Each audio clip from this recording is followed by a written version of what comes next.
நற்செய்தி மத்திய எழுதிய திருமுகத்திலிருந்து வாசகம். அதிகாரம் 2 இயல் 13 18 வரை.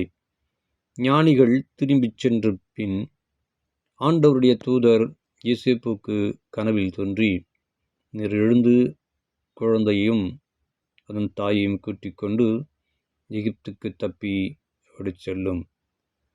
நான் உனக்கு சொல்லும் வரை அங்கே இரும், ஏனெனில் குழந்தை ஏரோது கொல்வதற்காக தேடப் போகிறான் என்றார்.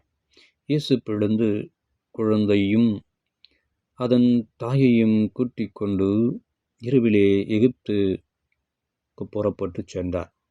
ஏரோது இறங்கும் வரை அங்கேயே இருந்தார். இவ்வாறு எகிப்திலிருந்து என் மகனை அழைத்து வந்தேன் என்று இறைவாக்கினர் வாயிலாக ஆண்டவர் உரைத்தது நிறைவேறியது.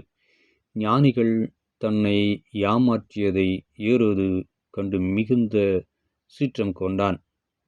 அவன் அவர்களிடம் கருத்தாய் அறிந்ததுக்கேற்ப காலத்தை கணக்கிட்டு பெத்லகேமிலும் அதன் சுற்றுப்புறமெங்கும் ஆட்களை அனுப்பி 2 வயதும் அதற்கு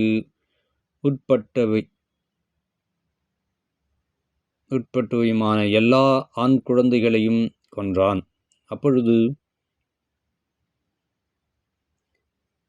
ரமாவிலே ஒரு குரல் கேட்கிறது, ஒரு புலம்பலும் பேரழுகையுமாய் இருக்கிறது. ராகேல் தம் குழந்தைகளுக்காக அழுது கொண்டிருக்கிறார். ஆறுதல் பெற அவர் மறுக்கிறார், ஏனெனில் அவர் குழந்தைகள் அவரோடு இல்லை என்று இறைவாக்கினர் எரேமியா உரைத்தது நிறைவேறியது. ஆண்டவரின் அருள்வாக்கு. கிறிஸ்துவே உமக்கே புகழ்.